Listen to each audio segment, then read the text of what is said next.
हरे कृष्ण। ओम अज्ञानतिमिरान्धस्य ज्ञानाञ्जनशलाकया चक्षुरुन्मीलितं येन तस्मै श्रीगुरुवे नमः। श्रीचैतन्यमनोभीष्टं स्थापितं येन भूतले स्वयं रूपकदा मह्यं ददाति सोपदान्तिकम्।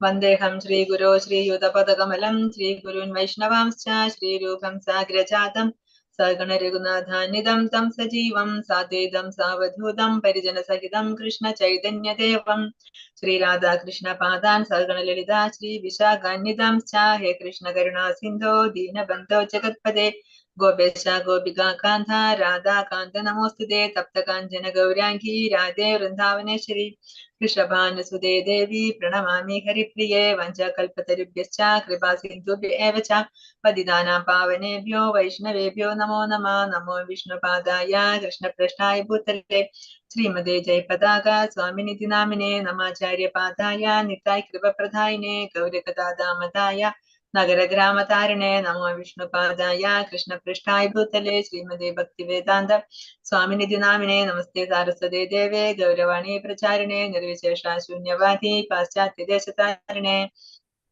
जय श्री कृष्ण चैतन्य प्रभु नित्यानंद श्री अद्वैत गदाधर श्रीवासादि गौरभक्तवृंद। हरे कृष्ण कृष्ण कृष्ण हरे हरे हरे राम राम राम हरे हरे। ओम नमो भगवते वासुदेवाय। ओम नमो भगवते वासुदेवाय। ओम नमो भगवते वासुदेवाय। ഹരേ കൃഷ്ണ. ഏത് ശ്ലോകം വരെ എടുത്തിട്ടുള്ളത്? അതായത് 3 ശ്ലോകമേ എടുത്തിട്ടുള്ളൂ. മൂന്നാം തോന്നുന്നു. അതെ മാതാജി എന്ത് കോഗോസ്റ്റ് ആക്കിയേക്കണേ? ജൂനാക്കിയിട്ടില്ല അല്ലെ? ഇല്ല.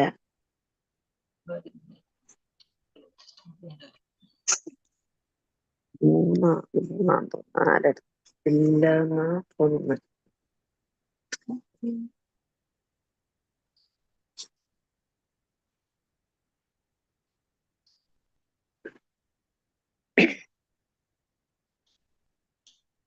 ഹരേ കൃഷ്ണ. യജ്ഞദാന തപഃ കർമ്മ നത്യാജ്യം കാര്യമേവ തത് യജ്ഞോദാനം തപശ്ചൈവ പാവനാനി മനീഷിണാം.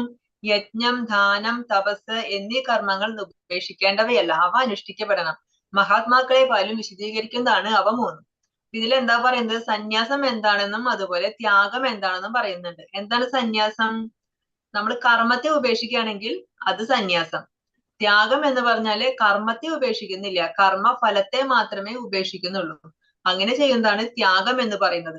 അതുപോലെ നമ്മൾ യജ്ഞം ദാനം തപസ് ഈ കർമ്മങ്ങൾ നമ്മൾ ഒരിക്കലും ഉപേക്ഷിക്കാൻ പാടില്ല. അത് നമ്മൾ എപ്പോഴും ചെയ്തുകൊണ്ടിരിക്കണം എന്നാണ് ഭഗവാൻ പറയുന്നത്. യജ്ഞം ദാനം തപസ് ഇത് ഉപേക്ഷിക്കേണ്ടവയല്ല, ഇത് തീർച്ചയായും അനുഷ്ഠിക്കപ്പെടണം. അതുകൊണ്ട് ഒരു സന്യാസത്തെക്കാളും ശ്രേഷ്ഠം എന്താണ്?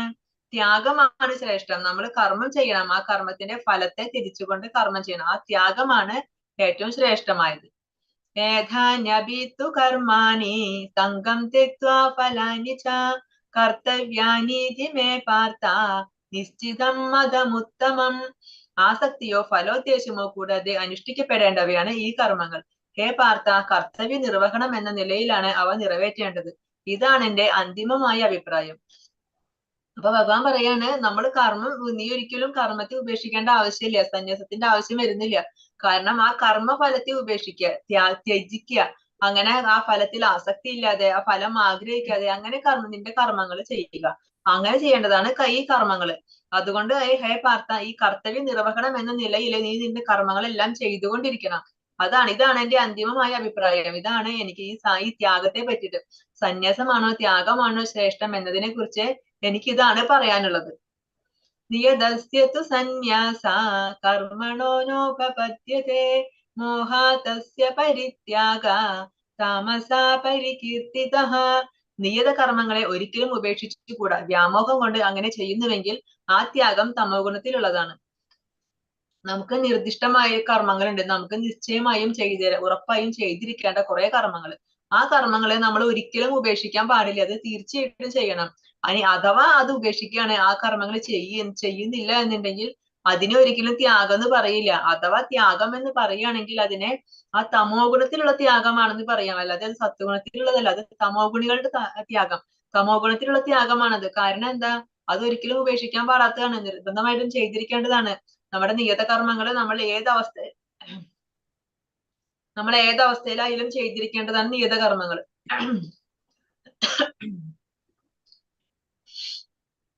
ശരിയായ ത്യാഗത്തിന്റെ ലക്ഷണങ്ങൾ. സ്വാത്വികൻ അശുഭ കർമ്മങ്ങളോട് വെറുപ്പോ ശുഭകർമ്മങ്ങളിൽ ആസക്തിയോ ഉണ്ടാവില്ല. ഒരു സ്വാത്വികമായ ത്യാഗമാണെങ്കിൽ എന്താണ്, ആ അദ്ദേഹത്തിന് നല്ല കർമ്മം ചീത്ത കർമ്മം അങ്ങനെ ഒന്നും ഉണ്ടായിരിക്കില്ല. അശുഭ കർമ്മങ്ങളോട് വെറുപ്പും ഉണ്ടായിരിക്കില്ല, ശുഭകർമ്മങ്ങളോട് ഒന്നിനോടും ആസക്തി ഉണ്ടാവില്ല. എന്ന് വെച്ചാൽ ചില കർമ്മങ്ങൾ ഇത് ഞാൻ ചെയ്യും, ഇത് എനിക്ക് ഇഷ്ടമല്ല, അങ്ങനെ വെറുപ്പും ഉണ്ടാവില്ല. അദ്ദേഹത്തിന് എന്ത് കർമ്മമായാലും എല്ലാം ഒരുപോലെ ആയിരിക്കും. പിന്നെ അത് മാത്രല്ല, ആ കർമ്മത്തെ കുറിച്ചുള്ള സംശയങ്ങളൊക്കെ അദ്ദേഹത്തിന് തീർന്നിരിക്കും. ഈ കർമ്മം ചെയ്തു കഴിഞ്ഞാൽ എനിക്ക് കർമ്മബന്ധനം ഉണ്ടാകുമോ, ഇതെന്നെ ഇതിൽ ചെയ്ത് എനിക്ക് പാപം കിട്ടുമോ, അല്ലെങ്കിൽ എനിക്ക് ഉപരിലോകങ്ങളിൽ പോകാൻ പറ്റുമോ, അങ്ങനെ ഡൗട്ട് ഒന്നും അദ്ദേഹത്തിന് ഉണ്ടായിരിക്കില്ല. അതൊക്കെ തീർന്നിട്ടുണ്ടായിരിക്കും, അദ്ദേഹം ജ്ഞാനം നേടിയിട്ടുണ്ടായിരിക്കും. പിന്നെ ആരോടും വെറുപ്പും ഉണ്ടാവില്ല. തന്റെ ശരീരത്തിൽ ഉണ്ടാകുന്ന ക്ലേശങ്ങളും ബുദ്ധിമുട്ട് അതിനോട് പോലും ഒരു നീരസം ഉണ്ടായിരിക്കില്ല. തക്ക കാലദേശങ്ങളിൽ പ്രവർത്തിക്കും. തങ്ങളുടെ പ്രവൃത്തിയുടെ ക്ലേശഫലങ്ങളെ ഭയപ്പെടാതെ അവർ പ്രവർത്തിക്കും. ഇനി ഞാനൊരു കാര്യം ചെയ്യുകയാണെങ്കിൽ എനിക്ക് എന്തെങ്കിലും ബുദ്ധിമുട്ട് അനുഭവപ്പെടുമോ, അങ്ങനെ പേടിച്ചിട്ട് അത് ചെയ്യാതിരിക്കോ, അങ്ങനെയും ചെയ്യില്ല. ആ ക്ലേശഫലങ്ങളെ ഒന്നും അദ്ദേഹം ഭയപ്പെടില്ല. ഭയപ്പെടാതെ തന്നെ പ്രവർത്തിക്കും. അദ്ദേഹം എപ്പോഴും ഒരേ അവസ്ഥയിൽ തന്നെ പ്രവർത്തിച്ചുകൊണ്ടിരിക്കും എന്നാണ് പറയുന്നത്. സാത്വികനും ബുദ്ധിമാനുമായ ത്യാഗിക്ക് അശുഭ കർമ്മങ്ങളോട് വെറുപ്പോ ശുഭകർമ്മങ്ങളിൽ ആസക്തിയോ തോന്നാറില്ല. അദ്ദേഹത്തിന് കർമ്മത്തെ കുറിച്ചുള്ള സംശയങ്ങളെല്ലാം തീർന്നിരിക്കും. അനിഷ്ടം, ഇഷ്ടം, മിശ്രം എന്നിങ്ങനെ 3 വിധത്തിലുള്ള കർമ്മഫലങ്ങളെയും ത്യാഗികളല്ലാത്തവർക്ക് മരണാനന്തരം അനുഭവിക്കേണ്ടി വരും. സന്യാസികൾക്ക് അത്തരം അനുഭവങ്ങൾ ഉണ്ടാവില്ല. ഇനി നമ്മള് ഭഗവാന് സമർപ്പിച്ചുകൊണ്ട് ആ നിഷ്കാമമായിട്ടല്ല കർമ്മം ചെയ്യുന്നതെന്നുണ്ടെങ്കിൽ നമുക്ക് ഓരോ കർമ്മത്തിനും അതിന്റെ ഫലം അനുഭവിക്കേണ്ടി വരും. ചിലതിന് ഇഷ്ടമായിരിക്കും, ചിലതിന് അനിഷ്ടമായിരിക്കും, ചിലതിന് മിശ്രമായിരിക്കും. അതായത് രണ്ടും കൂടെ മിക്സ് ചെയ്തത്. അപ്പൊ നമുക്ക് ഇഷ്ടപ്പെട്ട കർമ്മമാണെങ്കിൽ നമുക്ക് ചിലപ്പോൾ പുണ്യം അനുഭവിക്കേണ്ടി വരും, അതല്ലെങ്കിൽ ചിലപ്പോൾ പാപം അനുഭവിക്കേണ്ടി വരും. ചില കർമ്മങ്ങൾക്ക് പുണ്യവും ഉണ്ടാവും പാപവും ഉണ്ടായിരിക്കും, മിശ്രമായിരിക്കും. അങ്ങനെ എല്ലാ ഫലങ്ങളും നമ്മൾ തീർച്ചയായിട്ടും അനുഭവിക്കേണ്ടി വരും. അതുകൊണ്ട് എങ്ങനെ വേണം കർമ്മം ചെയ്യാൻ, ഭഗവാന് സമർപ്പിച്ചിട്ട് വേണം നമ്മൾ എല്ലാ കർമ്മങ്ങളും ചെയ്യാൻ. അങ്ങനെ അല്ല എന്നുണ്ടെങ്കിൽ നമ്മൾ ഈ കർമ്മഫലങ്ങളൊക്കെ അനുഭവിക്കേണ്ടി വരും. അത് അനുഭവിക്കാൻ വേണ്ടി വീണ്ടും ഈ ഭൂമിയിൽ ജനിക്കേണ്ടി വരും.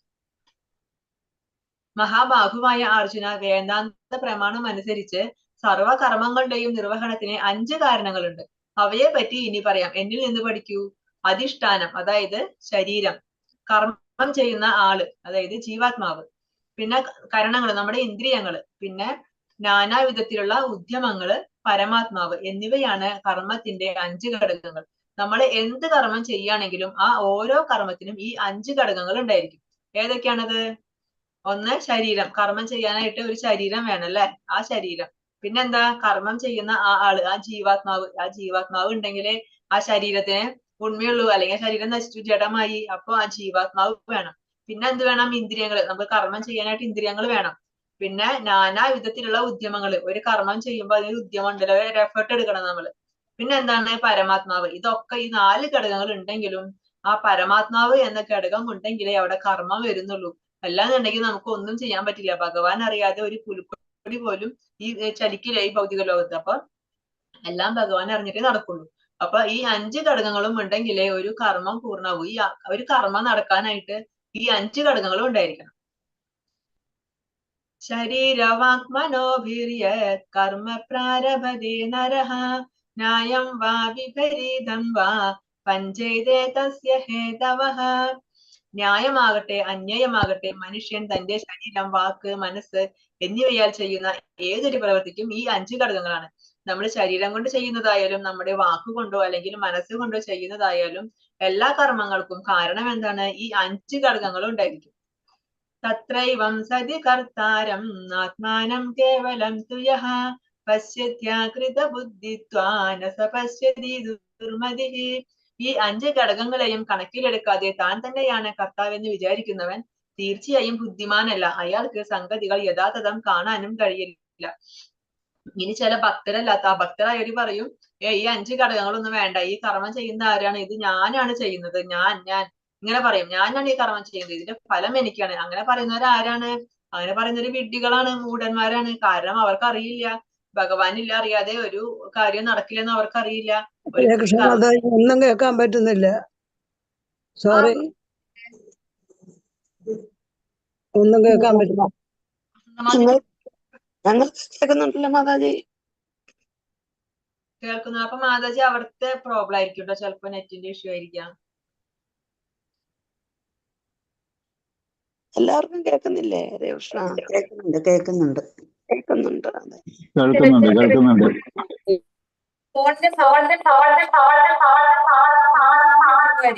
അതാ കേൾക്കാം മാതാജി. ഭൗതിക പ്രകൃതിയുടെ 3 ഗുണങ്ങൾ അനുസരിച്ച് 3 വിധത്തിലുള്ള ജ്ഞാനം. അപ്പൊ 3 ഗുണങ്ങൾ അനുസരിച്ച് 3 ഗുണത്തിലുള്ള ജ്ഞാനമുണ്ട്. അത് ഏതൊക്കെയാണ്? അസംഖ്യം രൂപങ്ങളിൽ ഭിന്നമായി കാണപ്പെടുന്നു എങ്കിലും എല്ലാ ജീവജാലങ്ങളിലും അവിഭക്തമായ ഒരേ ആധ്യാത്മിക പ്രകൃതിയെ കാണാൻ കഴിയുന്ന ജ്ഞാനം ഏതോ അതാണ് സാത്വികമായ ജ്ഞാനം. സാത്വികമായ ജ്ഞാനം എന്ന് പറയുന്നത് എന്താണ്? എല്ലാ ജീവജാലങ്ങളിലും അവിഭക്തമായ ഈ ഒരേ ആധ്യാത്മിക പ്രകൃതിയെ കാണാൻ കഴിയുന്നത്. അസംഖ്യ രൂപങ്ങളിൽ ഭിന്നമായി കാണപ്പെടുന്ന ഒരു ജീവാത്മാക്കള് അനേകം കാണാം അല്ലെ, കുറെ കാണാം. 84 ലക്ഷം യോനികളുണ്ട്, ജീവജാലങ്ങളുണ്ട്. ഈ എല്ലാ ജീവജാലങ്ങളെയും കാണുമ്പോൾ അത് വേറെ ഇത് വേറെ അങ്ങനെ അല്ലാതെ എല്ലാം ഒന്നാണ്, എല്ലാം ഒരേ പരമാത്മാവിന്റെ അംശമാണ് എല്ലാവരിലും ഉള്ളത്. അങ്ങനെ കാണപ്പെടുന്നു എന്നുണ്ടെങ്കിൽ ആ ജ്ഞാനമാണ് ആ സാത്വികമായ ജ്ഞാനം. ഓരോ ശരീരത്തിലും വെവ്വേറെ തരത്തിലുള്ള ഓരോ ജീവാത്മാവ് കുടികൊള്ളുന്നു എന്ന് തോന്നിക്കുന്ന ജ്ഞാനം രാജസം. ഇനി നേരത്തെ പറഞ്ഞതിന്റെ ഓപ്പോസിറ്റ് ആണെങ്കിൽ ഓരോ ശരീരത്തിലും ഓരോ ജീവാത്മാവ്, അപ്പൊ എല്ലാം വേറിട്ട് കാണുകയാണ്, എല്ലാം വേറെ വേറെ ആയിട്ട് കാണുകയാണ്. ഞാൻ വേറെ, നീ വേറെ, അവര് വേറെ, ഇങ്ങനെ വേറെ വേറെ ആയിട്ട് കാണുകയാണെങ്കിൽ അതിനെ രാജസമായ ജ്ഞാനമാണെന്ന് മനസ്സിലാക്കണം. കാരണം കൂടാതെയും സത്യജ്ഞാനം നേടാതെയും എല്ലാം അത് തന്നെ എന്ന് കരുതി നിസാര കാര്യത്തിൽ അതീവ താല്പര്യം കൊള്ളുന്നതായ അറിവാണ് തമോ ഗുണമായ ജ്ഞാനം. ഈ തമോ ഗുണമായ ജ്ഞാനം എന്താണ്? അവർക്ക് സത്യം എന്താണെന്ന് അറിയില്ല, സത്യം മനസ്സിലാക്കാനായിട്ട് അറിയില്ല, സത്യം ആരെങ്കിലും പറഞ്ഞു കൊടുത്താൽ അതിനെ സ്വീകരിക്കാനും അറിയില്ല. അവർക്ക് ചെറിയ ചെറിയ കാര്യങ്ങളുണ്ടല്ലോ, അതായിരിക്കും അവർക്ക് വലുത്. നമ്മുടെ ലൈഫിലെ വലിയ കാര്യങ്ങൾ ഉണ്ടാവും, അതൊക്കെ അവർക്ക് വളരെ നിസ്സാരമായിരിക്കും. എന്നാൽ കേവലം നിസ്സാരമായ കുഞ്ഞു കുഞ്ഞു കാര്യങ്ങളോ അതൊക്കെ അവർക്ക് വലിയ കാര്യങ്ങളായിട്ട് തോന്നും. അതിനെയാണ് താമസമായ ജ്ഞാനം എന്ന് പറയുന്നത്. ഭൗതിക പ്രകൃതിയുടെ 3 വ്യത്യസ്ത ഗുണങ്ങൾ അനുസരിച്ച് 3 വിധത്തിലുള്ള കർമ്മം. അപ്പൊ നമ്മുടെ ഈ ത്രിഗുണങ്ങൾ അനുസരിച്ചിട്ട് നമ്മുടെ കർമ്മം, നമ്മുടെ യജ്ഞം, ദാനം, തപസ്, സ്വഭാവം, പ്രവൃത്തികള്, ചിന്തകള്, ഇതെല്ലാം വ്യത്യാസം ഉണ്ടായിരിക്കും. ഓരോരുത്തരുടെ ആ ഗുണത്തിനനുസരിച്ചിട്ടാണ് ഇതൊക്കെ, എല്ലാ ഗുണത്തിനെ ബേസ് ചെയ്തിട്ടാണ് ഇതൊക്കെ ഇരിക്കുന്നത്. അപ്പൊ ഈ ഗുണങ്ങൾ അനുസരിച്ചിട്ടുള്ള കർമ്മത്തെ പറ്റിയിട്ടാണ് പറയുന്നത്. ആദ്യം സാത്വികമായ കർമ്മം എന്താണ്? അനാസക്തമായും രാഗദ്വേഷരഹിതമായും. അനാസക്തം എന്ന് വെച്ചാൽ ആ ഫലത്തിൽ ആസക്തി ഇല്ലാതെ, ആ കർമ്മത്തിൽ ആസക്തി ഇല്ലാതെ ചെയ്യുന്നത്. പിന്നെ രാഗദ്വേഷം, ആ ഫലത്തിനോട് രാഗമില്ല. രാഗം എന്ന് വെച്ചാൽ ഒരു അറ്റാച്ച്മെന്റ്, ആ കർമ്മത്തോട് ഒരു അറ്റാച്ച്മെന്റ് ഉണ്ടായിരിക്കില്ല. പിന്നെ ദേഷ്യം ഉണ്ടാവില്ല, അതിനോട് ഒരു ദേഷ്യം വെറുപ്പോ ഒന്നും ഉണ്ടായിരിക്കില്ല. അങ്ങനെ ചെയ്യുന്ന കർമ്മം. പിന്നെ ഫലാസക്തി കൂടാതെ, ആ ഫലം ആഗ്രഹിച്ച് എനിക്ക് അതിന്റെ ഫലം കിട്ടണം അങ്ങനെ ഒരു ആഗ്രഹം ഇല്ലാതെ ചെയ്യുന്ന കർമ്മം. നിയന്ത്രിതമായ വിധത്തിൽ ചെയ്യുന്ന അത്തരം കർമ്മത്തെയാണ് സ്വാത്വിക കർമ്മം എന്ന് പറയുന്നത്. ഇനി രാജസകർമ്മം എന്താണ്? തന്റെ ആഗ്രഹം നിറവേറ്റാനായോ അല്ലെങ്കിൽ മിഥ്യാഹംഭാവം കൊണ്ടോ ഏറെ പ്രയാസപ്പെട്ട് ചെയ്യുന്നത്. എന്തെങ്കിലും ഒരു ആഗ്രഹം ഉണ്ടായിരിക്കും, അപ്പൊ ആ ആഗ്രഹം നിറവേറ്റണം, അപ്പൊ അതിനു വേണ്ടി കഠിനാധ്വാനം ചെയ്യണം. ഞാൻ വേണമെങ്കിൽ എത്ര വേണമെങ്കിലും കഷ്ടപ്പെടാം, കുറെ സമയം ജോലി എടുക്കും, വളരെ കഠിനമായ ജോലികൾ, നല്ല വെയിറ്റ് ഉള്ള ജോലികൾ എടുക്കും, ഇനി ഓവർ ടൈം ഒക്കെ ചെയ്യും, ഉറക്കമില്ലാണ്ടും ഭക്ഷണം കഴിക്കാണ്ടും ഒക്കെ കുറെ അതിനു വേണ്ടി കഷ്ടപ്പെടും. അങ്ങനെ ചെയ്യും, അങ്ങനെ ഒരു ആഗ്രഹം നിറവേറ്റാൻ വേണ്ടി വെറുതെ കിടന്ന് കഷ്ടപ്പെടും. അങ്ങനെ ചെയ്യുന്ന കർമ്മത്തെയാണ് രാജസ കർമ്മം എന്ന് പറയുന്നത്. ഇനി താമസകർമ്മം എന്താണ്? തുടർന്നുണ്ടാകുന്ന കെട്ടുപാടുകളെയോ അന്യർക്കുണ്ടാകുന്ന നാശത്തെയോ ക്ലേശങ്ങളെയോ അവഗണിച്ചും ശാസ്ത്ര നിർദ്ദേശങ്ങൾക്ക് എതിരായും വ്യാമോഹം മൂലം ചെയ്യുന്ന കർമ്മമാണ് താമസം. ഞാനിപ്പോ ഒരു കർമ്മം ചെയ്തു കഴിഞ്ഞാൽ ഇതിന്റെ എഫക്ട് ഇനി ഭാവിയിൽ എന്തായിരിക്കും സംഭവിക്കുക? ആർക്കെങ്കിലും ദോഷം ഉണ്ടായിരിക്കോ? ആർക്കെങ്കിലും ബുദ്ധിമുട്ടുണ്ടായിരിക്കോ? അത് ചിന്തിക്കില്ല. ഞാനിങ്ങനെ ഒരു കാര്യം ചെയ്തു കഴിഞ്ഞാൽ ചിലപ്പോൾ മറ്റുള്ളവർക്ക് ദോഷമായിട്ട് ഭവിക്കോ? ചിലപ്പോൾ ഞാൻ ഇവിടെ ഒരു കാര്യം ചെയ്തു എന്റെ വീട്ടില്, ഇത് അപ്പുറത്തെ വീട്ടിലുള്ളവർക്ക് അതുകൊണ്ട് ദോഷവും അല്ലെങ്കിൽ അവർക്ക് ബുദ്ധിമുട്ടുണ്ടായിരിക്കും. അതൊന്നും ചിന്തിക്കില്ല, അതിനൊക്കെ അവഗണിച്ചുകൊണ്ട് ചിലപ്പോൾ ശാസ്ത്രത്തില് പറഞ്ഞിട്ടുണ്ടായിരിക്കില്ല. അങ്ങനെ ചെയ്യുന്ന കർമ്മങ്ങളെയാണ് താമസ കർമ്മം എന്ന് പറയുന്നത്. ഇനി ത്രിഗുണങ്ങൾ അനുസരിച്ചിട്ട് 3 വിധത്തിലുള്ള കർത്താവ്. ഭൗതിക പ്രകൃതിയുടെ ത്രിഗുണങ്ങളുമായി ബന്ധപ്പെടാതെ മിഥ്യാഹങ്കാരം ത്യജിച്ചും സ്ഥിരനിശ്ചയത്തോടും ഉത്സാഹത്തോടു കൂടിയും ജയ അപജയങ്ങളിൽ അക്ഷോഭ്യന്യായും പ്രവർത്തിക്കുന്നവനാണ് സാത്വികൻ. ആരാണ് സാത്വികൻ? ആ സാത്വികൻ ആ ത്രിഗുണങ്ങളുമായിട്ട് ബന്ധപ്പെടില്ല, ഭൗതിക പ്രകൃതിയിലെ ഈ ത്രിഗുണങ്ങളുമായിട്ട് ബന്ധപ്പെടില്ല. പിന്നെ മിഥ്യാഹങ്കാരം ഉണ്ടായിരിക്കില്ല, ഇത് ഞാനാണ് ചെയ്യുന്നത്, ഇത് എന്റെയാണ്, ഇത് ഞാനാണ് ഉണ്ടാക്കിയത്, അങ്ങനെ ഞാൻ എന്ന അഹങ്കാരം അദ്ദേഹത്തിന് ഉണ്ടാവില്ല.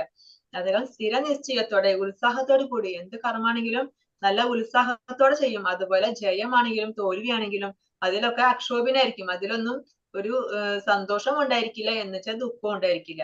അങ്ങനെയുള്ള ആളാണ് സാത്വികൻ. ഇനി ആരാണ് രാജസൻ? പ്രവൃത്തിയിലും അതിന്റെ ഫലത്തിലും ആസക്തനായിരിക്കും.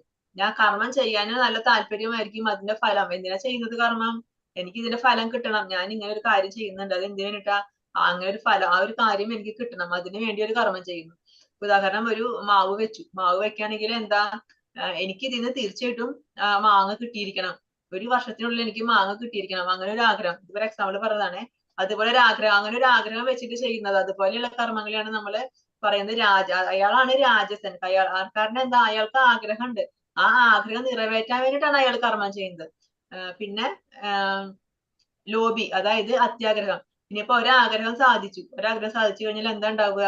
അയാൾ സമാധാനമായിട്ട് ഇരിക്കും ആഗ്രഹം നടന്നു എന്ന് പറഞ്ഞിട്ട്? ഇല്ല, അയാൾക്ക് വേറെ ആഗ്രഹം വരും, അത്യാഗ്രഹവും. ഒരാഗ്രഹം നടന്നു കഴിഞ്ഞാൽ അവർക്ക് വേറെ ആഗ്രഹം, അത് നടന്നാൽ വേറെ ആഗ്രഹം, അങ്ങനെ അത്യാഗ്രഹിയായിരിക്കും അയാൾ. ഈ ആഗ്രഹങ്ങളൊക്കെ നടക്കാൻ വേണ്ടി അതിനുവേണ്ടി കുറെ കഷ്ടപ്പെടും, കുറെ കഠിനാധ്വാനം ചെയ്യും. അങ്ങനെ പിന്നെ ഈർഷ്യാലിയായിരിക്കും, ദേഷ്യക്കാരനായിരിക്കും, അയാൾ ശുദ്ധി ഉണ്ടായിരിക്കില്ല. അയാൾക്ക് സുഖം വന്നു കഴിഞ്ഞാൽ ഒരുപാട് സന്തോഷിക്കും, അമിതമായിട്ട് സന്തോഷിക്കും. ദുഃഖം വന്നാലോ അമിതമായിട്ട് ദുഃഖിക്കുകയും ചെയ്യും. അങ്ങനെയുള്ള ആളാണ് രാജസൻ. ഇനി ആരാണ് താമസൻ? എപ്പോഴും ശാസ്ത്ര നിഷിദ്ധങ്ങളായ കർമ്മങ്ങളിൽ ഏർപ്പെടും. ശാസ്ത്രത്തിലെ എന്താണോ ചെയ്യാൻ പാടില്ല എന്ന് പറയുന്നത്, അത്തരം കർമ്മങ്ങളായിരിക്കും ഈ താമസനായുള്ള വ്യക്തി ചെയ്യുന്നത്. പിന്നെ ദുർവാശിക്കാരനായിരിക്കും, ഒരു കാര്യം വിചാരിച്ചു കഴിഞ്ഞാൽ എനിക്കത് നടക്കണം, അങ്ങനെയുള്ള ആളായിരിക്കും. ഭൗതികവാദിയായിരിക്കും, ഭൗതിക കാര്യങ്ങൾ മാത്രമേ താല്പര്യം ഉണ്ടായിരിക്കുള്ളൂ.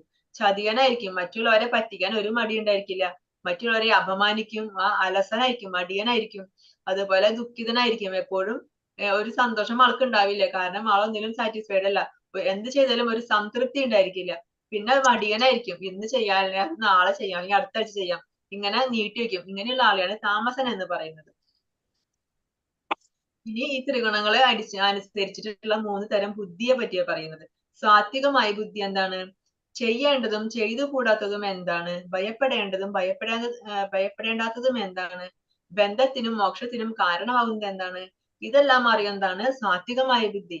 നമ്മൾ എന്താണ് ചെയ്യേണ്ടത്, നമ്മൾ എന്താണ് ചെയ്യാൻ പാടില്ലാത്തത്, അതിനെ പറ്റി വളരെ നന്നായിട്ട് അറിയാം. പിന്നെയോ എന്തിനെ നമ്മൾ ഭയപ്പെടണം, എന്തിനെ നമ്മൾ ഭയപ്പെടേണ്ട, ഇതിനെ നമ്മൾ ഭയപ്പെടണം, അല്ലെങ്കിൽ ഇതിന് നമ്മൾ ഭയപ്പെടേണ്ട ആവശ്യമില്ല, അങ്ങനെ നമുക്ക് വേർതിരിച്ചറിയാനായിട്ട് സാധിക്കും. പിന്നെ നമ്മുടെ ബന്ധത്തിനും മോക്ഷത്തിനും കാരണമാകുന്നത് എന്താണ്? നമ്മുടെ മനസ്സ് തന്നെയാണ്, നമ്മുടെ കർമ്മങ്ങളാണ്. ഇതൊക്കെ വ്യക്തമായിട്ടും അറിയുന്ന ആള്, ആ ബുദ്ധിയാണ് സാത്വികമായ ബുദ്ധി. ഇനി രാജസമായ ബുദ്ധി എന്താണ്? അധർമ്മം എന്ത്, അധർമ്മം എന്ത്, ചെയ്യേണ്ടത് എന്ത്, ചെയ്യരുതാത്തത് എന്ത്, ഇതൊന്നും അറിയില്ല, അയാൾക്ക് മനസ്സിലാക്കാൻ പറ്റില്ല.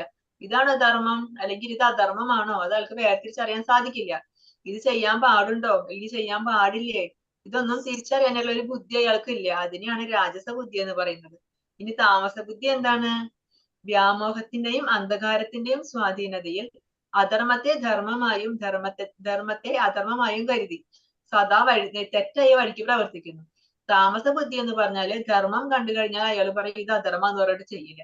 അധർമ്മം കണ്ടു കഴിഞ്ഞാൽ അതാണ് അയാൾക്ക് ധർമ്മം. നല്ല മഹാത്മാരെ കണ്ടു കഴിഞ്ഞാൽ അയാൾക്ക് ഇത് വിശ്വാസമില്ല, അവരെ അപമാനിക്കും, അവരെ പരിഹസിക്കും, അവരെ കളിയാക്കുകയൊക്കെ ചെയ്യും. എന്ന് വെച്ചാൽ നീചനായ ആളുകളെ കണ്ടാലോ, ഓ ഇയാള് വലിയ മഹാത്മാവാണല്ലോ എന്ന് പറഞ്ഞാൽ അയാളെ നമസ്കരിക്കുക, അയാൾക്ക് വേണ്ടത് ചെയ്തു കൊടുക്കുക, അങ്ങനെ ചെയ്യും. ആ ഒരു ബുദ്ധിയാണ് താമസ ബുദ്ധി. എന്തായാലും ഒന്നും കണ്ടാൽ തിരിച്ചറിയാനായിട്ട് സാധിക്കില്ല. ഇനി 3 തരത്തിലുള്ള നിശ്ചയം. ഹേ പാർത്ഥ, യോഗാനുഷ്ഠാനത്തിൽ നിലനിർത്തിയതും ദൃഢമായതും മനസ്സ്, പ്രാണൻ, ഇന്ദ്രിയങ്ങൾ എന്നിവയുടെ പ്രവർത്തനത്തെ നിയന്ത്രിക്കുന്നതുമായ നിശ്ചയമാണ് സ്വാത്വികം. അതായത് യോഗാനുഷ്ഠാനം നിലനിർത്തിക്കൊണ്ട്, നമ്മൾ യോഗം അനുഷ്ഠിച്ചുകൊണ്ട്, എന്താണ് യോഗം? ഭഗവാനുമായിട്ട് ചേരാനുള്ള പ്രവർത്തനങ്ങൾ അല്ലെ, നമുക്ക് എങ്ങനെ ഭഗവാനുമായിട്ട് ഒന്നുചേരാം, അങ്ങനെ ചെയ്യുന്ന കാര്യങ്ങളാണ് യോഗം എന്ന് പറയുന്നത്. അതിൽ നിലനിർത്തി ദൃഢമായതും മനസ്സ്, പ്രാണൻ, ഇന്ദ്രിയങ്ങൾ ഇവയുടെ പ്രവർത്തനത്തെ നിയന്ത്രിക്കുന്നതുമായ നിശ്ചയം, ഇതാണ് സാത്വികമായ നിശ്ചയം. ഇനി രാജസമായ നിശ്ചയം എന്താണ്?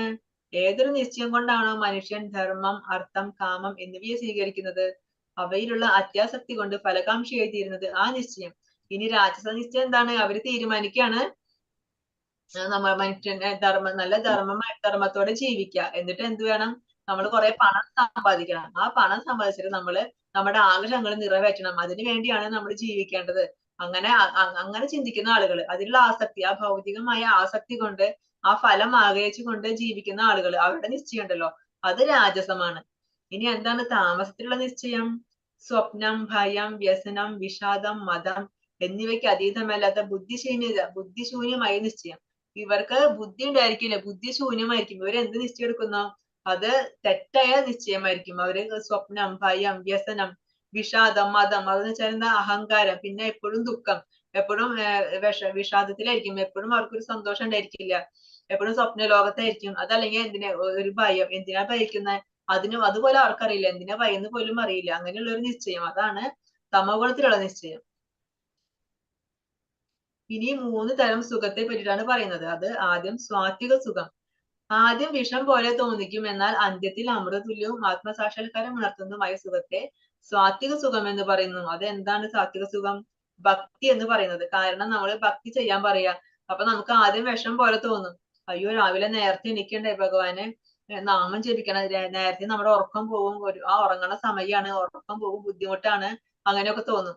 അങ്ങനെ നമ്മൾ ഭഗവാൻ ഓരോ കാര്യങ്ങൾ, അതുപോലെ ഏകാദശി വ്രതം എടുക്കണം, പിന്നെ നമ്മള് നോൺ വെജ് കഴിക്കാൻ പാടില്ല, ലഹരി വസ്തുക്കൾ ഉപയോഗിക്കാൻ പാടില്ല, ഭഗവാന് ഓഫർ ചെയ്ത പ്രസാദം വേണ്ടി കഴിക്കണം. ഇതൊക്കെ പറയുമ്പോ ആദ്യം ഭയങ്കര വിഷമാണ്, ആർക്കും ഇതിലേക്ക് വരാൻ തന്നെ തോന്നില്ല, അങ്ങനെ വിഷം പോലെ തോന്നിക്കും. എന്നാൽ അന്ത്യത്തിൽ അമൃതതുല്യമാണ്. കാരണം അങ്ങനെ ചെയ്തു കഴിഞ്ഞാൽ നമുക്ക് ആത്മസാക്ഷാത്കാരം ഉണരും, നമുക്ക് ഭഗവാന്റെ ഭഗവത്ധാമം പ്രാപിക്കാനായിട്ട് സാധിക്കും. എന്നാൽ മാത്രമേ നമുക്ക് അതിന് സാധിക്കുള്ളൂ. അപ്പൊ അതുകൊണ്ട് അതാണ് സ്വാത്വിക സുഖം. തുടക്കത്തിൽ നമുക്ക് തോന്നും വിഷം പോലെയാണിത്, പക്ഷെ അതാണ് നമുക്ക് ഏറ്റവും നല്ലത്, നമുക്ക് ഏറ്റവും പരിപൂർണത തരുന്നത് എന്ന് നമ്മൾക്ക് മനസ്സിലാവും. അതാണ് സാത്വിക സുഖം. ഇനി രാജസമായ സുഖം എന്താണ്? ഇന്ദ്രിയങ്ങൾ വിഷയങ്ങളോട് ചേരുമ്പോൾ ഉണ്ടാകുന്ന സുഖം. അത് നമുക്ക് തുടക്കത്തിൽ നമുക്ക് തോന്നും ഇതാണ് അമൃതതുല്യം, ഇത് സന്തോഷം, ഇവിടെയാണ് എനിക്ക് സന്തോഷം, ഇതാണ് സ്വർഗം എന്നൊക്കെ വിചാരിക്കും. പക്ഷെ എന്താ, അവസാനമാകുമ്പോൾ നമുക്ക് മനസ്സിലാവും അയ്യോ ഇതെന്നെ കഷ്ടത്തിലാക്കി, എന്നെ വിഷമത്തിലാക്കി, ഈ ഭൗതിക ലോകത്ത് തന്നെ ബന്ധനത്തിലാക്കി, നമ്മുടെ ഈ ഭൗതിക സുഖങ്ങൾക്ക് പിന്നാലെ പോയി, നമ്മുടെ ഇന്ദ്രിയ വിഷയങ്ങളോട്, നമുക്ക് ഇന്ദ്രിയങ്ങൾക്ക് എപ്പോഴും വിഷയങ്ങൾ അനുഭവിക്കണം അല്ലെ, ആ വിഷയങ്ങൾക്ക് പിന്നാലെ പോയി ആ സുഖം അനുഭവിച്ച് എന്തായി, അതിലൊട്ടലായി. അങ്ങനെ ഈ മനുഷ്യ ജന്മത്തിന്റെ പൂർണ്ണത എന്താന്നുള്ളത് നമ്മൾ മനസ്സിലാക്കിയില്ല, അങ്ങനെ മരിക്കാറായി. ഇനി എന്താ, നമ്മുടെ ശരീരം ഉപേക്ഷിച്ച് നമ്മൾ ഈ ഭൗതിക ലോകത്ത് വീണ്ടും കുടുങ്ങിപ്പോയി. ഇതാണ് രാജസമായ സുഖം. ഇനി താമസ സുഖം. ആത്മദർശനത്തെ സംബന്ധിച്ചിടത്തോളം അന്തവും ആദ്യം മുതൽ അവസാനം വരെ വ്യാമോഹഭരിതവും നിദ്ര, ആലസ്യം, പ്രമാദം എന്നിവയിൽ നിന്നുണ്ടാകുന്നത്. ഇനി താമസ സുഖം എന്ന് പറയുന്നത് അത് ആദ്യത്തിലും വ്യാമോഹഭരിതമാണ്, അവസാനത്തിലും വ്യാമോഹഭരിതമാണ്. ആദ്യമേ വിഷം തന്നെയാണ്, അവസാനം അത് വിഷം തന്നെയാണ്. അതിലെ ആത്മദർശനം, അതിന് ആത്മാവിനെ സംബന്ധിച്ച് ഒന്നും വരുന്നില്ല, ഭഗവാനെ കുറിച്ചുള്ള ചിന്ത പോലും വരുന്നില്ല. അവർക്ക് എങ്ങനെയാണ്? നിദ്ര, ആലസ്യം, പ്രമാദം, എപ്പോഴും ഉറങ്ങുക, ഭയങ്കര മടിയന്മാരായിട്ട് എപ്പോഴും കിടന്നുറങ്ങുക, ഉറങ്ങുന്നതിൽ സന്തോഷം കണ്ടെത്തും. ചില ആളുകളുണ്ട് പകലൊക്കെ കിടന്നുറങ്ങും, അതൊരു സന്തോഷം, അത് ഇഷ്ടമാണ് അവർക്ക്. പിന്നെ വെറുതെ ഇരിക്കുക, ആലസ്യം, ജോലി ചെയ്യാൻ മടി, വെറുതെ ഇങ്ങനെ അലസനായിട്ട് ഇരിക്കുക, അതിലൊക്കെ ആനന്ദം കണ്ടെത്തും. ജോലിക്ക് പോവാതെ ഒന്നിനും പണിക്കും പോവാതെ ഇരിക്കുന്നവരൊക്കെ ഇല്ലേ, അതിലൊക്കെ ആനന്ദം കണ്ടെത്തുന്നവരുണ്ട്. അതാണ് ആ താമസമായ സുഖം എന്ന് പറയുന്നത്.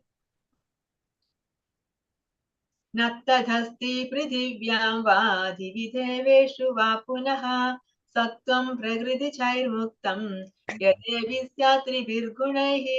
ഈ ഭൂമിയിലോ ഉപരിഗ്രഹ വ്യൂഹങ്ങളിൽ ദേവന്മാർക്കിടയിലോ പ്രകൃതിജങ്ങളായ ഈ 3 ഗുണങ്ങളിൽ നിന്ന് മുക്തനായിട്ട് യാതൊരു ജീവനുമില്ല. ഇനി ഭൂമിയിൽ മാത്രമല്ല, ഈ 14 ലോകങ്ങളിലും, ആ ഭുവനാലോകം, ആ ബ്രഹ്മലോകം തൊട്ടുള്ള ഈ 14 ലോകങ്ങളിലും ഈ ദേവന്മാർക്കിടയിലും എല്ലാം ഈ ത്രിഗുണങ്ങളുണ്ട്. ഈ ത്രിഗുണങ്ങളില്ലാത്ത ഒരു ജീവൻ പോലും ഇല്ല എന്നാണ് ഭഗവാൻ പറയുന്നത്.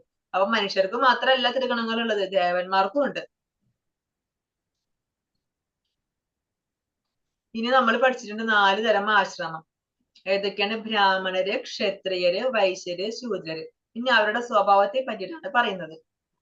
ശമോധമത്തപശൗചം ശാന്തിരാർജവമേവ ച ജ്ഞാനം വിജ്ഞാനമാസ്തിക്യം ബ്രഹ്മകർമ്മ സ്വഭാവജം. ഇനി ബ്രാഹ്മണരുടെ ഗുണങ്ങളാണ് പറയുന്നത്. അങ്ങനെയാണ് ബ്രാഹ്മണരുടെ സ്വഭാവം എങ്ങനെയായിരിക്കും? ശാന്തത, ശാന്തമാരായിരിക്കും. പിന്നെ ആത്മസംയമനം, നല്ല ആത്മസംയമനം പാലിച്ചവരായിരിക്കും. ചെറിയൊരു കാര്യങ്ങൾക്ക് പോലും ദേഷ്യപ്പെടുക, വഴക്കിടുക, അങ്ങനെയൊന്നും ചെയ്യില്ല, നല്ല ആത്മസംയമനം പാലിക്കും. പിന്നെ തപസ്, നല്ല തപശക്തി ഉണ്ടായിരിക്കും, നല്ല വിശുദ്ധി, ശുദ്ധരായിരിക്കും, ക്ഷമയുണ്ടായിരിക്കും, സത്യസന്ധത ഉണ്ടായിരിക്കും, ജ്ഞാനം, വിജ്ഞാനം, ആസ്തിക്യം, ഇതാണ് ബ്രാഹ്മണരുടെ ഗുണങ്ങൾ. ഇനി ക്ഷത്രിയരുടെ ഗുണങ്ങൾ എന്തൊക്കെയാണ്? ശൗര്യം, തേജോ, ധൃതിർദാക്ഷ്യം, യുദ്ധേ ചാപ്യപലായനം, ദാനമീശ്വര ഭാവശ്ച ക്ഷാത്രം കർമ്മ സ്വഭാവജം. അവര് പരാക്രമികളായിരിക്കും, നല്ല ബലമുള്ളവരായിരിക്കും, നല്ല ദൃഢനിശ്ചയം ഉണ്ടായിരിക്കും, നല്ല നൈപുണ്യം ഉണ്ടായിരിക്കും യുദ്ധത്തില്. പിന്നെ നല്ല ധൈര്യം ഉണ്ടായിരിക്കും, നല്ല ഔദാര്യം ഉണ്ടായിരിക്കും, നല്ല നേതൃത്വ പാഠം ഉണ്ടായിരിക്കും. ഇതൊക്കെയുള്ളവരാണ് ക്ഷത്രിയർ എന്ന് പറയുന്നത്. അവര് നല്ല പരാക്രമശാലികളാണ്, നല്ല ബലമുള്ളവര്. ആരോട് വന്നാലും അവരെ എതിരിടാൻ നല്ല ശക്തി, നല്ല ബലം, അവർക്ക് ആരോഗ്യം ഒക്കെ ഉള്ളവരായിരിക്കും ഈ ക്ഷത്രിയര്. ഇനി എന്താ പറയുന്നത്? വൈശ്യരും അതുപോലെ ശൂദ്രരും. കൃഷി ഗോരക്ഷ വാണിജ്യം വൈശ്യകർമ്മ സ്വഭാവജം പരിചര്യാത്മകം കർമ്മ ശൂദ്രസ്യാഭി സ്വഭാവജം. ഇനി വൈശ്യർ എങ്ങനെയായിരിക്കും? കൃഷി ഗോരക്ഷ വാണിജ്യം, ഇതാണ് വൈശ്യരുടെ സ്വഭാവം. അവര് കൃഷി ചെയ്യുന്നവരായിരിക്കും, പിന്നെ പശുപരിപാലനം ചെയ്യും, അതുപോലെ കൃഷി ചെയ്യുന്ന കിട്ടുന്ന ആ വിഭവങ്ങള് അതിനൊക്കെ വാണിജ്യം, അതിനൊക്കെ ചെയ്ത് കൊണ്ട് വിൽക്കുക, ആ പൈസ ഉണ്ടാക്കുക, ഇതൊക്കെ ചെയ്യുന്നവരായിരിക്കും വൈശ്യര്. പിന്നെയാണ് ശൂദ്രര്. അവരെങ്ങനെയായിരിക്കും? പരിചര്യാത്മകം കർമ്മ. ശൂദ്രര് അവർക്ക് ഒന്നിനും ബുദ്ധി ഉണ്ടാവില്ല. അതായത് അവർക്ക് ശാന്തത ഉണ്ടായിരിക്കില്ല, ആത്മസംയമനം ഉണ്ടായിരിക്കില്ല, വിശുദ്ധി ഉണ്ടായിരിക്കില്ല, തപസ് ഉണ്ടായിരിക്കില്ല, ജ്ഞാനം ഒട്ടും ഉണ്ടായിരിക്കില്ല. പിന്നെ ഇനി നല്ല ആരോഗ്യവും ബലവും ദൃഢതയും ഇതൊന്നും ഉണ്ടായിരിക്കില്ല. ഇനി കൃഷി ചെയ്യാനായിട്ടും അറിയില്ല, പശുക്കളെ നോക്കാൻ അതിനൊന്നിനും അറിയില്ല. അപ്പൊ ഇവർക്ക് എന്ത് ചെയ്യാ? ഇവര് ഈ മറ്റുള്ള ഈ ബ്രാഹ്മണരുടെയും ക്ഷത്രിയരുടെയും വൈശ്യരുടെയും ഹെൽപ്പർ ആയിട്ട് നിൽക്കും. അവർക്ക് വേണ്ട, അവരുടെ കൂടെ നിന്നിട്ട് അവർക്ക് വേണ്ട സഹായങ്ങളൊക്കെ ചെയ്തു കൊടുത്ത് അവരുടെ കൂടെ നിൽക്കും. അവരെയാണ് നമ്മൾ ശൂദ്രരെന്ന് പറയുന്നത്. കർമ്മണ്യഭിരത സംസിദ്ധിം ലഭതേ നരഃ സ്വകർമാനിരത സിദ്ധിം യഥാ വിന്ദതി തശൃണു. സ്വാഭാവികങ്ങളായ പ്രവൃത്തികൾ ചെയ്തുകൊണ്ടിരുന്നാൽ മനുഷ്യന് പൂർണ്ണത നേടാം. എങ്ങനെയെന്ന് പറയാൻ കേൾക്കൂ. അപ്പൊ മനുഷ്യർക്ക് എങ്ങനെയാണ് പൂർണ്ണത നേടുക എന്നാണ് പറയാൻ പോകുന്നത്. യഥ പ്രവൃത്തിർഭൂതാനാം യേന സർവമിദം തദം സ്വകർമ്മണോത്തമഭ്യർച്ച്യ സിദ്ധിം വിന്ദതി മാനവഃ. സർവജീവികളുടെയും പ്രഭവസ്ഥാനവും സർവവ്യാപിയുമായ ഭഗവാനെ ആരാധിക്കുക നിമിത്തം സ്വകർമ്മങ്ങളിൽ കൂടി ഒരു വ്യക്തിക്ക് പൂർണ്ണതയിലെത്താം. അപ്പൊ നമുക്ക് എല്ലാവർക്കും പൂർണ്ണതയിലെത്താം. നമ്മൾ എന്ത് ചെയ്താൽ മതി? നമ്മുടെ ഓരോരുത്തരുടെയും കർമ്മങ്ങൾ, നമുക്ക് ഓരോരുത്തർക്കും നിയതമായ കർമ്മങ്ങളുണ്ട്. ബ്രാഹ്മണർക്ക്, ക്ഷത്രിയർക്ക്, വൈശ്യർക്ക്, ശൂദ്രർക്ക് ഓരോരുത്തർക്കും ഓരോ കർമ്മങ്ങളുണ്ട് അല്ലെ? അതുപോലെ നമ്മൾ ഓരോരുത്തർക്കും, ഓരോ ജീവജാലങ്ങൾക്കും നിയത കർത്തവ്യങ്ങളുണ്ട്. അത് നമ്മൾ ചെയ്താൽ മതി, അത് നമ്മൾ കറക്റ്റ് ആയിട്ട് ചെയ്താൽ മതി. അങ്ങനെ സ്വകർമ്മങ്ങളിൽ കൂടി ഒരു വ്യക്തിക്ക് പരിപൂർണതയിലെത്താനായിട്ട് സാധിക്കും. ശ്രേയാൻ സ്വധർമ്മോ വിഗുണ പരധർമാത് സ്വനുഷ്ഠിതാത് സ്വഭാവനിയതം കർമ്മ കുർവന്നാപ്നോതി കിൽബിഷം. അന്യന്റെ കർമ്മം ഭംഗിയായി ചെയ്യുന്നതിനേക്കാൾ നന്ന് കുറ്റമറ്റതായില്ലെങ്കിൽ പോലും നമുക്ക് വിധിക്കപ്പെട്ട പ്രവൃത്തി ചെയ്യുക എന്നതാണ്. അപ്പൊ നമുക്ക് ചിലപ്പോ നമ്മൾ ചിന്തിക്കും, അയ്യോ ഇത് എനിക്ക് ചെയ്യാൻ പറ്റില്ല, എന്നാൽ ആ കാര്യം വേണമെങ്കിൽ ഞാൻ നന്നായിട്ട് ചെയ്യാം, അങ്ങനെ ചിന്തിക്കും. അപ്പൊ ഭഗവാൻ പറയാണ്, നമ്മുടെ ധർമ്മം എന്താണോ, നമ്മുടെ സ്വധർമ്മം എന്താണോ അത് നമ്മൾ ചെയ്യണം. അതിൽ ചിലപ്പോൾ ചെറിയ തെറ്റൊക്കെ വരാം, ചെറിയ കുറ്റങ്ങളൊക്കെ വരാം, എന്നാലും കുഴപ്പമില്ല, നമ്മുടെ സ്വധർമ്മം നമ്മൾ ചെയ്യണം. അല്ലാതെ നമ്മുടെ സ്വധർമ്മം ചെയ്യാതെ നമ്മൾ അന്യന്റെ ധർമ്മം ചെയ്യുകയാണെങ്കിൽ നമുക്ക് ഒരു ഗുണവുമില്ല. അതുകൊണ്ട് നമുക്ക് ഒന്നും ഒരു ഗുണവും കിട്ടാൻ പോകുന്നില്ല. നേരെ മറിച്ച് നമ്മുടെ സ്വധർമ്മം ചെയ്യുകയാണെങ്കിൽ അതിൽ ചെറിയ തെറ്റ് വന്നാൽ പോലും കുഴപ്പമില്ല, അത് ഭഗവാൻ പൊറുക്കും. സഹജം കർമ്മ കൗന്ദേയ സദോഷമഭിനത്യജേത് സർവാരംഭാ ഹി ദോഷേണ ധൂമേനാഗ്നിരിവാവൃതാഃ. കൗന്ദേയ, അഗ്നി പുകയാൽ മൂടപ്പെട്ടിരിക്കുന്നത് പോലെ എല്ലാ ഉദ്യമങ്ങളും ഏതെങ്കിലും ദോഷത്താൽ മൂടപ്പെട്ടിരിക്കും. അതുകൊണ്ട് തനിക്ക് സ്വാഭാവികമായ കർമ്മം അത് ദോഷങ്ങൾ നിറഞ്ഞതായാൽ പോലും ഉപേക്ഷിക്കാവുന്നതല്ല.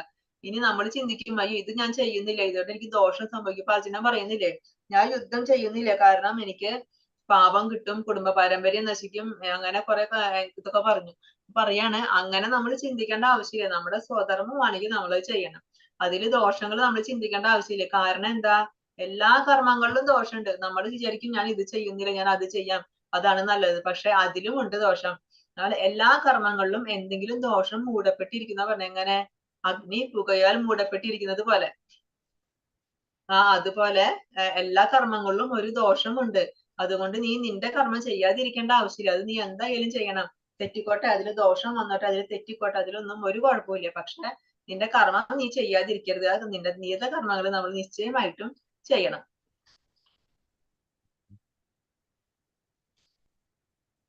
ബ്രഹ്മഭൂത പ്രസന്നാത്മാ ന ശോചതി ന കാംക്ഷതി സമഃ സർവേഷു ഭൂതേഷു മദ്ഭക്തിം ലഭതേ പരാം.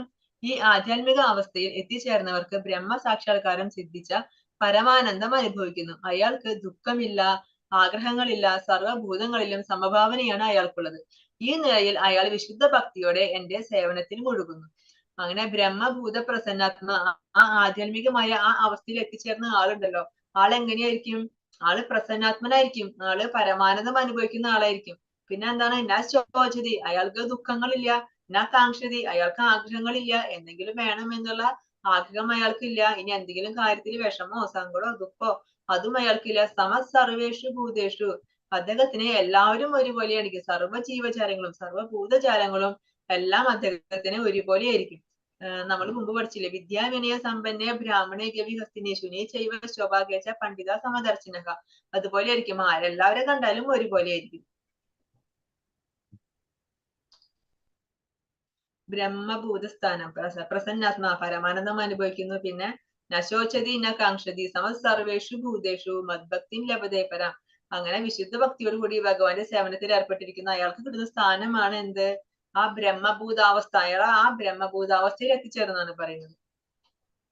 ഭക്ത്യാ മാമഭിജാനാതി യാവാൻ യശ്ചാപി തത്വതഃ തതോ മാം തത്വതോ ജ്ഞാത്വാ വിശദേ തദനന്തരം. ഭക്തിയുടെ സേവനം കൊണ്ട് മാത്രമേ ഞാനാണ് പരമദിവ്യതമ പുരുഷൻ എന്ന സത്യം അറിയാൻ കഴിയൂ. ആ ഭക്തി കൊണ്ട് തന്നെ എന്നെ കുറിച്ച് പൂർണ്ണബോധം നേടുമ്പോൾ അയാൾക്ക് ദൈവ സാമ്രാജ്യത്തിൽ പ്രവേശിക്കാൻ കഴിയും. അപ്പൊ എങ്ങനെയാണ് ഭഗവാനെ അറിയാൻ കഴിയുന്നത്? ഭഗവാനെ ഭക്തിയിലൂടെ മാത്രമേ അറിയാൻ കഴിയൂ. ഭക്ത്യാ മാം അഭിജാനാതി, ഭക്തിയിലൂടെ മാത്രമേ ഭഗവാനെ അറിയാനായിട്ട് സാധിക്കുള്ളൂ. അങ്ങനെ ഞാനാണ് പരമദിവ്യോത്തമ പുരുഷൻ എന്ന സത്യം അറിയാൻ കഴിയുന്നുള്ളൂ. അങ്ങനെ ഭക്തി കൊണ്ട് തന്നെ എന്നെ കുറിച്ച് പൂർണ്ണബോധം നേടിയ എങ്ങനെ? ആ ഭഗവാൻ കൃഷ്ണൻ ഉണ്ടല്ലോ, ആ കൃഷ്ണനാണ് പരമദിവ്യോത്തമ പുരുഷൻ എന്നുള്ള ആ ജ്ഞാനം നേടിക്കഴിഞ്ഞാൽ അയാൾക്ക് തീർച്ചയായും ദൈവ സാമ്രാജ്യത്തിൽ ഭഗവാന്റെ ആ പരമമായ ധാമത്തിൽ എത്താനായിട്ട് സാധിക്കും. പക്ഷെ എങ്ങനെ വേണം? നമ്മൾ എങ്ങനെ അറിയണം ഭഗവാനെ? എങ്ങനെ നമ്മൾ ഭക്തി കൊണ്ട് അറിയാൻ പറ്റുക? ഭഗവാന് സേവനങ്ങൾ ചെയ്യണം. ഭക്തി എന്ന് പറഞ്ഞാൽ എന്താ? നമ്മൾ ഡെയിലി അമ്പലത്തിൽ പോകുന്നുണ്ട്, നെറ്റിയിൽ ചന്ദനം തൊടുന്നുണ്ട്, അതല്ല ഭക്തി. ഭക്തി എന്ന് പറഞ്ഞാല് ഭഗവാന് സേവനങ്ങൾ ചെയ്യണം. അതിനെ ആ ഭക്തി സേവനം കൊണ്ട് ചെയ്യണം. അങ്ങനെ ചെയ്യുമ്പോൾ മാത്രമേ നമുക്ക് മനസ്സിലാവുള്ളൂ ഇതാണ് പരമദിവ്യോത്തമ പുരുഷൻ എന്നുള്ള സത്യം മനസ്സിലാക്കുള്ളൂ. അങ്ങനെ മനസ്സിലാക്കുന്ന ആൾക്ക് ഭഗവാന്റെ സാമ്രാജ്യത്തിൽ, ഭഗവാന്റെ ലോകത്തിലെ പരമധാമത്തില് എത്താനായിട്ട് സാധിക്കും.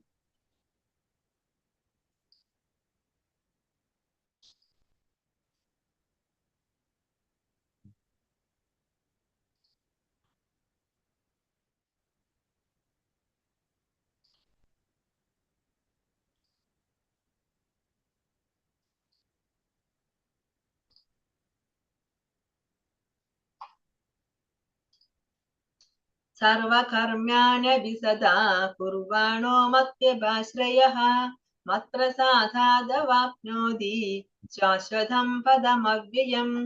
ഏതു തരം പ്രവൃത്തികളിൽ ഏർപ്പെട്ടിരുന്നാലും എന്നെ മാത്രം ആശ്രയിക്കുന്ന എന്റെ വിശുദ്ധ ഭക്തൻ എന്റെ കാരുണ്യത്താലും എന്റെ സംരക്ഷണത്താലും അനശ്വരവും ശാശ്വതവുമായ എന്റെ ധാമം പ്രാപിക്കും. ഭഗവാൻ ഉറപ്പു തരികയാണ്. എങ്ങനെയുള്ള ആളുകൾക്കാണ് ഭഗവാന്റെ ധാമം പ്രാപിക്കാനായിട്ട് സാധിക്കുക? ഏത് തരം പ്രവൃത്തികളിൽ ഏർപ്പെട്ടിരുന്നാലും, നമ്മൾ ചെയ്യുന്ന കർമ്മം ഏതായാലും കുഴപ്പമില്ല, ഏത് കർമ്മമായാലും കുഴപ്പമില്ല, പക്ഷെ എന്ത് വേണം? എന്നെ മാത്രം ആശ്രയിക്കുന്ന എന്റെ വിശുദ്ധ ഭക്തൻ. നിങ്ങൾ ഏത് കർമ്മം ചെയ്യുമ്പോഴും നിങ്ങൾ എന്നെ ആശ്രയിക്കണം, എന്നെ സ്മരിക്കണം. ഭഗവാനെ സ്മരിച്ചുകൊണ്ട് വേണം നമ്മൾ ഓരോ കർമ്മങ്ങളും, ഭഗവാനെ സമർപ്പിച്ചുകൊണ്ട് വേണം നമ്മൾ ഓരോ കർമ്മങ്ങളും ചെയ്യാനായിട്ട്. അങ്ങനെ എന്നെ മാത്രം സമർപ്പിച്ച് എന്നെ ആശ്രയിച്ചുകൊണ്ട് ചെയ്യുന്ന അങ്ങനെയുള്ള എന്റെ ഭക്തനുണ്ടല്ലോ, എന്റെ ആ വിശുദ്ധ ഭക്തൻ, അവനെപ്പോഴും എന്റെ കാരുണ്യം ലഭിക്കും. അവനെപ്പോഴും എന്റെ സംരക്ഷണത്തിലായിരിക്കും. അവനെ അനശ്വരവും ശാശ്വതവുമായ എന്റെ ധാമം പ്രാപിക്കാനായിട്ട് സാധിക്കും. ആ ഭഗവാന്റെ കാരുണ്യം കിട്ടി കഴിഞ്ഞാൽ പിന്നെ നമുക്ക് ഭഗവത്ധാമത്തിലേക്ക് എത്താനായിട്ട് സാധിക്കും. അതെങ്ങനെ കാരുണ്യം കിട്ടുക? നമ്മൾ ഭഗവാന് സേവനം ചെയ്യണം. ആ ഭഗവാൻ ചെയ്യുന്ന സേവനം കൊണ്ട് ഭഗവാൻ തൃപ്തനാവുമ്പോഴാണ് ഭഗവാന്റെ കാരുണ്യം നമുക്ക് ലഭിക്കുന്നത്. എല്ലാ പ്രതികരണങ്ങളിൽ നിന്നും ഞാൻ എന്റെ ഭക്തനെ വ്യക്തിപരമായി സംരക്ഷിക്കും. ഭഗവാൻ പറയാണ്, ഞാൻ എന്റെ ഭക്തനെ വ്യക്തിപരമായിട്ട് സംരക്ഷിക്കും. കാരണം ഭഗവാന് ഏറ്റവും പ്രിയപ്പെട്ടത് ആരാണ്? ഭഗവാന്റെ ഭക്തനാണ്. അവൻ എന്ത് കർമ്മം വേണമെങ്കിലും ചെയ്തോട്ടെ, ഏത് തരം പ്രവൃത്തിയായാലും കുഴപ്പമില്ല, അവൻ ആശ്രയിക്കുന്നത് ആരെയാണ്? അവൻ എന്നെയാണ് ആശ്രയിക്കുന്നത്. അപ്പൊ എന്റെ ആ കാരുണ്യം, എന്റെ കാരുണ്യത്താൽ അനശ്വരവും ശാശ്വതവുമായ എന്റെ ധാമം പ്രാപിക്കും. ആ ഭഗവാന്റെ കാരുണ്യം കൊണ്ട് അവൻ എന്റെ ആ പരമപദം പ്രാപിക്കുന്നാണ് പറയുന്നത്. മച്ചിത്താ സർവദുർഗാണി മത്പ്രസാദാത് തരിഷ്യസി അദചേത്വമഹങ്കാരാൻ നശ്രോഷ്യസി വിനക്ഷ്യസി. എന്നെ കുറിച്ച് ബോധവാനായിരുന്നാൽ നിനക്ക് എന്റെ പ്രസാദം കൊണ്ട് തന്നെ ബദ്ധ ജീവിതത്തിന്റെ സകല ക്ലേശങ്ങളെയും അതിജീവിക്കാൻ കഴിയും.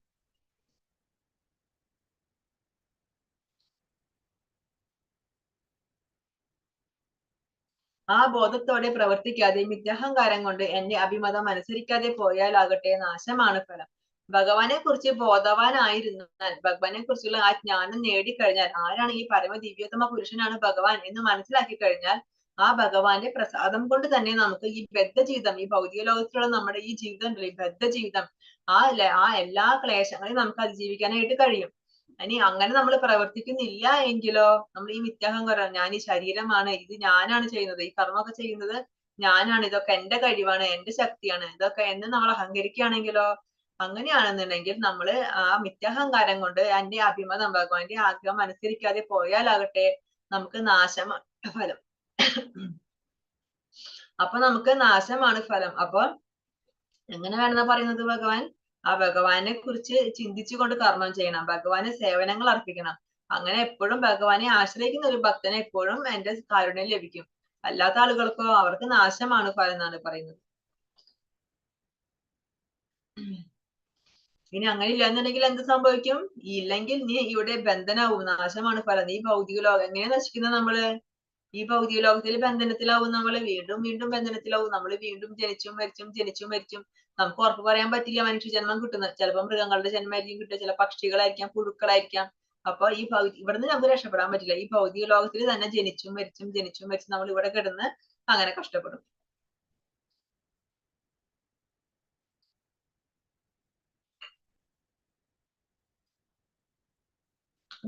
നമുക്ക് തീരുമാനിക്കാം നമുക്ക് എങ്ങനെ പ്രവർത്തിക്കണം. ഒന്നുകിൽ കൃഷ്ണൻ അല്ലെങ്കിൽ വ്യാമോഹത്തിന്റെ കീഴിൽ, ഒന്നുകിൽ നമുക്ക് ഭഗവാന്റെ കീഴിൽ പ്രവർത്തിക്കാം, അതല്ലെങ്കിൽ നമുക്ക് മായയുടെ കീഴിൽ പ്രവർത്തിക്കാം. അപ്പൊ നമ്മളാണ് തീരുമാനിക്കേണ്ടത് എവിടെ പ്രവർത്തിക്കണം. നമ്മൾ ഭഗവാന്റെ അണ്ടറിലാണോ നിൽക്കേണ്ടത്, അത് നമ്മുടെ മായയുടെ അണ്ടറിലാണോ നിൽക്കേണ്ടത്? ഭഗവാന്റെ അണ്ടറിലാണെങ്കിലോ നമുക്ക് ഭഗവാന്റെ സേവനം ചെയ്ത് ജീവിക്കാൻ, നമുക്ക് ഈ ശരീരം ഉപേക്ഷിക്കുമ്പോൾ നമുക്ക് ഭഗവാനിലേക്ക് എത്താനായിട്ട് സാധിക്കും. അതല്ല നമ്മൾ മായയുടെ അണ്ടറിലാണെങ്കിലോ നമ്മൾ ഈ ഭൗതിക ലോകത്ത് തന്നെ വീണ്ടും ജനിച്ചും മരിച്ചും ജനിച്ചും മരിച്ചും അങ്ങനെ ഇവിടെ തന്നെ ചുറ്റി കറങ്ങേണ്ടി വരും. ഈശ്വര സർവഭൂതാനാം ഹൃദ്ദേശേർജുന തിഷ്ഠതി ഭ്രാമയൻ സർവഭൂതാനി യന്ത്രാരൂഢാനി മായയാ. അർജുന, പരമപുരുഷൻ എല്ലാവരുടെയും ഹൃദയത്തിൽ കുടികൊള്ളുകയും ഭൗതിക ശക്തിയാൽ നിർമ്മിതമായ യന്ത്രത്തിൽ എന്ന പോലെ സ്ഥിതി ചെയ്യുന്ന ജീവാത്മാക്കളുടെ ഭ്രമണത്തെ നിയന്ത്രിക്കുകയും ചെയ്യുന്നു. അപ്പൊ ഭഗവാൻ പരമപുരുഷൻ, ആ പരമാത്മാവ് എല്ലാവരുടെയും ഹൃദയത്തിലുണ്ട് അല്ലെ. എല്ലാവരുടെയും ഹൃദയത്തിൽ ഇരുന്നു കൊണ്ട് എന്താ ചെയ്യുന്നത് ഭഗവാൻ?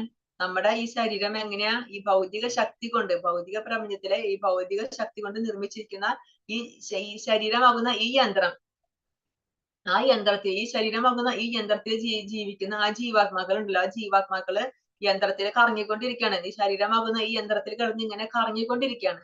അങ്ങനെ അവിടെ ആ ഭ്രമണത്തെ നിയന്ത്രിക്കും ആര്? ഭഗവാൻ നിയന്ത്രിക്കും. എങ്ങനെ? നമ്മുടെ ഈ ഭഗവാന് സേവനം ചെയ്യുകയാണെങ്കിൽ ആ ഭഗവാൻ നമുക്ക്, നമ്മുടെ എല്ലാവരും ഹൃദയത്തിലുണ്ട് ആ ഭഗവാൻ. ആ ഭഗവാനാണ് നമ്മുടെ ഈ ശരീരം, ഈ ജീവാത്മാക്കളുടെ ഈ ശരീരം, ഈ മെഷീൻ, ഒരു യന്ത്രം ഇങ്ങനെ കറങ്ങിക്കൊണ്ടിരിക്കുന്ന ഈ യന്ത്രത്തെ നിയന്ത്രിക്കുന്നത് ആരാണ്? ഭഗവാൻ. ഭഗവാൻ നിയന്ത്രിക്കും. നമ്മൾ ഭഗവാനെ സേവനം ചെയ്യുകയാണെങ്കിൽ ആ യന്ത്രത്തെ ഭഗവാൻ നിയന്ത്രിക്കും. അതല്ലാന്നുണ്ടെങ്കിലോ ആ യന്ത്രത്തെ മായ നിയന്ത്രിക്കും.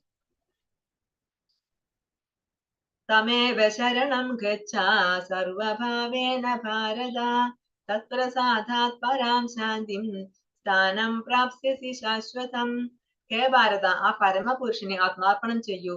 അവിടുത്തെ പ്രസാദം കൊണ്ട് നീ പരമമായ ശാന്തി നേടും, ശാശ്വതമായ പരമപദം പ്രാപിക്കും. അപ്പൊ അതുകൊണ്ട് ആ പരമപുരുഷനെ, ആ പരമ ദിവ്യോത്തമ പുരുഷനായിട്ടുള്ള ആ ഭഗവാൻ ശ്രീകൃഷ്ണനെ ആത്മാർപ്പണം ചെയ്യൂ. നീ നിന്നെ തന്നെ സമർപ്പിക്കുക. അപ്പൊ എന്താണ്? ആ ഭഗവാന്റെ പ്രസാദം കൊണ്ട് പരമമായ ശാന്തി ലഭിക്കും. ആ ശാശ്വതമായ പരമപദം, ഭഗവാന്റെ ആ ഗോലോക വൃന്ദാവന ധാമം, ആ പരമപദം പ്രാപിക്കാനായിട്ട് സാധിക്കും ഭഗവാന്റെ ശാന്തി കൊണ്ട്.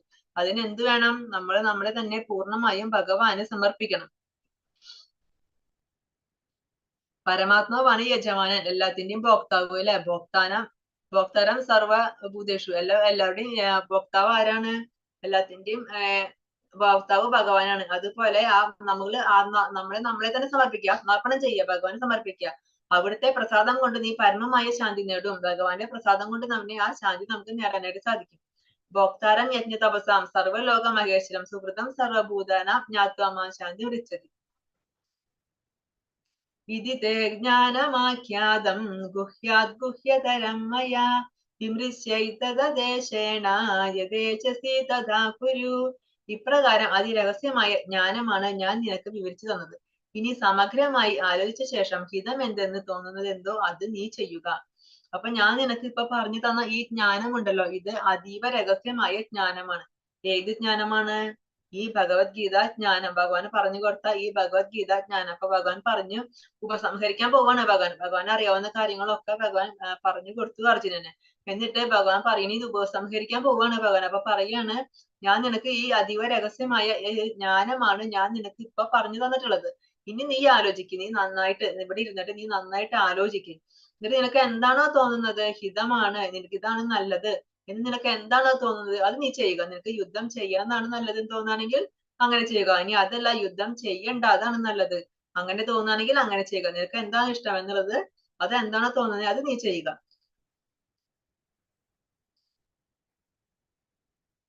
മന്മനാ ഭവ മദ്ഭക്തോ മദ്യാജീ മാം നമസ്കുരു മാമേ വൈഷ്യസി സത്യം തേ പ്രതിജാനേ പ്രിയോസി മേ. എപ്പോഴും എന്നെ ഓർക്കുക, എന്റെ ഭക്തനാവുക, എന്നെ ആരാധിക്കുകയും പ്രണമിക്കുകയും ചെയ്യുക. ഇങ്ങനെ ചെയ്തു പോന്നാൽ നിശ്ചയമായും നിനക്ക് എന്നെ പ്രാപിക്കാം. ഞാൻ തീർത്തു പറയുന്നു, എന്തെന്നാൽ എനിക്ക് പ്രിയപ്പെട്ടവനാണ് നീ. അപ്പൊ ഭഗവാൻ പറയാണ് എന്താണ്? മന്മന മവ ഭക്തോ, എന്നെ എപ്പോഴും ധ്യാനിക്കുക, അതുപോലെ മദ്ഭക്തോ എന്റെ ഭക്തനാവുക, മദ്യാജി എന്നെ ആരാധിക്കുക, എന്നെ പ്രണമിക്കുക, നമസ്കുരു എന്നെ നമസ്കരിക്കുക. ഇങ്ങനെയൊക്കെ ചെയ്താൽ മതി നീ. അങ്ങനെ ചെയ്തു കഴിഞ്ഞാൽ നിനക്ക് എന്നെ പ്രാപിക്കാനായിട്ട് സാധിക്കും. എന്നെ നിശ്ചയമായിട്ടും ഉറപ്പായിട്ടും നിനക്ക് എന്നെ പ്രാപിക്കാൻ സാധിക്കും. എനിക്ക് ഇത്ര മാത്രം ചെയ്താൽ മതി. എപ്പോഴും എന്നെ ഓർക്കുക, എന്റെ ഭക്തനാവുക, എന്നെ ആരാധിക്കുക, എന്നെ പ്രണമിക്കുക. നീ ഇത്ര മാത്രം ചെയ്താൽ മതി. അപ്പൊ തന്നെ നിനക്ക് എന്നെ പ്രാപിക്കാനായിട്ട് സാധിക്കും. ഇത് എന്തുകൊണ്ടാണ് ഞാൻ നിന്നോട് പറഞ്ഞു തന്നത്? കാരണം എനിക്ക് പ്രിയപ്പെട്ടവനാണ് നീ. നീ എന്റെ ഭക്തനാണ്, അതുപോലെ എനിക്ക് പ്രിയപ്പെട്ടവനാണ് നീ. അതുകൊണ്ടാണ് ഞാൻ നിനക്ക് ഇത് പറഞ്ഞു തരുന്നത്.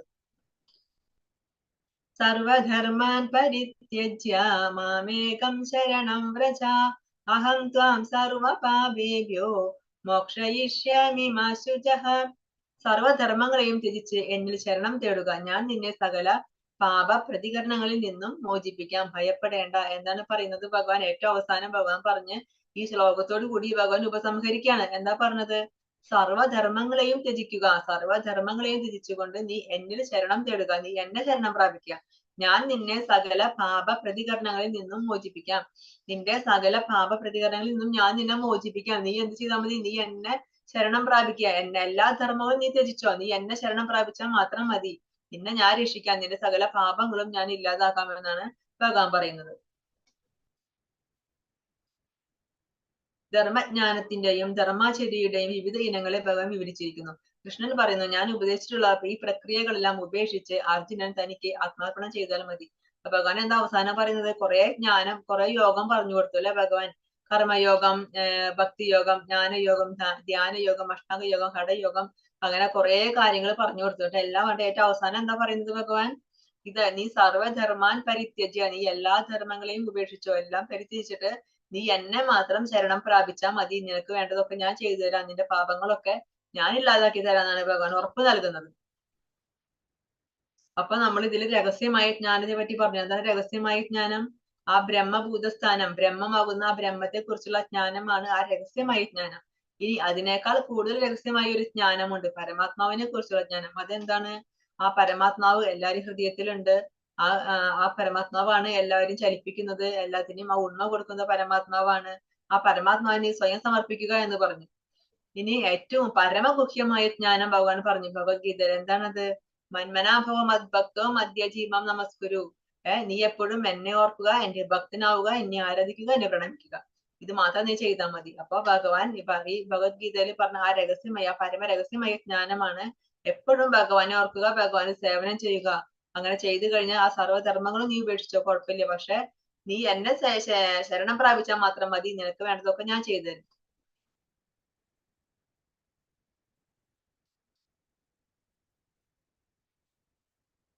ശ്ലോകം. ഇദം തേന തപസ്കായ ന ഭക്തായ കഥാചന ന ചാശുശ്രൂഷവേ വാജ്യം ന ച മാം യോऽഭ്യസൂയതി. തപസ്സോ ഭക്തിയോ ഇല്ലാത്തവർക്കും ഭക്തി സേവന കർമ്മത്തിൽ ഏർപ്പെടാത്തവർക്കും എന്നോട് അസൂയുള്ളവർക്കും രഹസ്യമായ ഈ ജ്ഞാനം ഉപദേശിക്കരുത്. അപ്പൊ ഭഗവാൻ പറയാണ്, ഇപ്പൊ ഞാൻ നിനക്ക് പറഞ്ഞ ഈ ജ്ഞാനം ഉണ്ടല്ലോ, ഈ ഭഗവത്ഗീത ജ്ഞാനം, അത് തപസ്സില്ലാത്തവർക്ക് ഉപദേശിച്ചു കൊടുക്കരുത്, ഭക്തി ഇല്ലാത്തവർക്ക് ഉപദേശിച്ചു കൊടുക്കരുത്. അതുപോലെ ഭഗവാനെ സേവനം ചെയ്യാത്തവര്, ഭഗവാനോട് അസൂയില്ലാത്ത അഭക്തര്, ഇവർക്കൊന്നും ഈ ജ്ഞാനം നീ ഉപദേശിച്ചു കൊടുക്കാനായിട്ട് പാടില്ല. യ ഇദം പരമം ഗുഹ്യം മദ്ഭക്തേഷു വിദാസ്യതി ഭക്തിം മയി പരാം കൃത്വാ മാമേ വൈഷ്യത്യ സംശയഃ. പരമരഹസ്യമായ ഈ ജ്ഞാനത്തെ എന്റെ ഭക്തന്മാർക്ക് ഉപദേശിക്കുന്നവന് ശുദ്ധ ഭക്തി സേവനം സുനിശ്ചിതമാണ്. അവസാനം അയാൾ എന്നിലേക്ക് തിരിച്ചെത്തുകയും ചെയ്യും. അപ്പൊ എന്റെ ഈ പരമരഹസ്യമായ ഈ ജ്ഞാനം, എന്നെ കുറിച്ചുള്ള ഈ ജ്ഞാനം, ഈ ഭഗവത്ഗീത ജ്ഞാനം, ഇത് എന്റെ ഭക്തന്മാർക്ക് പറഞ്ഞു കൊടുക്കണം. എന്റെ ഭക്തന്മാർക്ക് അത് പറഞ്ഞു കൊടുക്കുകയാണെങ്കിൽ അവന് ഞാൻ ശുദ്ധ ഭക്തിയുത സേവനം കൊടുക്കും, അവന് ഞാൻ ഭക്തി കൊടുക്കും. അത് ഉറപ്പാണ്, നിർബന്ധമായിട്ടും ഞാൻ ചെയ്തിരിക്കും. അങ്ങനെ അവസാനം എന്ത് സംഭവിക്കും? അയാൾക്ക് എന്നിലേക്ക് തിരിച്ചെത്താനായിട്ട് പറ്റും. ആ ഭക്തനെ അവസാനം എന്റെ ധാമത്തിലേക്ക് വരാനും സാധിക്കും. നച തസ്മാൻ മനുഷ്യേഷു കശ്ചിന്മേ പ്രിയകൃത്തമഃ ഭവിധാ നച മേ തസ്മാത് അന്യപ്രിയതരോ ഭുവി. അങ്ങനെയുള്ള ഒരു ഭൃത്യനേക്കാൾ എനിക്ക് പ്രിയങ്കരനായിട്ട് ഈ ലോകത്തിൽ മറ്റൊരാളില്ല, ഇനി ഒരിക്കലും ഉണ്ടാവില്ല. അപ്പൊ എനിക്ക് ഇഷ്ടപ്പെട്ട എന്നെ കുറിച്ചുള്ള ഈ ജ്ഞാനം, ഈ ഭക്തി, ഈ ഭഗവത്ഗീത ജ്ഞാനം, ഇത് മറ്റുള്ളവർക്ക് പറഞ്ഞു കൊടുക്കുന്ന, എന്നെ കുറിച്ചുള്ള ആ ജ്ഞാനം മറ്റുള്ളവർക്ക് പറഞ്ഞു കൊടുക്കുന്ന അവനേക്കാൾ പ്രിയങ്കരനായിട്ട് എനിക്ക് ഈ ലോകത്തിൽ മറ്റൊരാളില്ല, ഇനി ഒരിക്കലും ഉണ്ടാവുകയുമില്ല. അപ്പൊ ഭഗവാന് ഏറ്റവും ഇഷ്ടം എന്താണ്? ഭഗവാനെ കുറിച്ചുള്ള ജ്ഞാനം നമ്മൾ മറ്റുള്ളവർക്ക് പറഞ്ഞു കൊടുക്കണം. ആദ്യേഷദേച്ഛയ ഇമം ധർമ്മ്യം സംവാദമാവയോഃ ജ്ഞാനയജ്ഞേന തേനാഹം ഇഷ്ടസ്യാമിതി മേ മതിഃ. നമ്മൾ തമ്മിൽ നടത്തുന്ന ഈ പാവനമായ ഈ സംഭാഷണം പഠിച്ചറിയുന്നവർ ബുദ്ധി കൊണ്ട് എന്നെ ആരാധിക്കുകയാണ് ചെയ്യുന്നത്.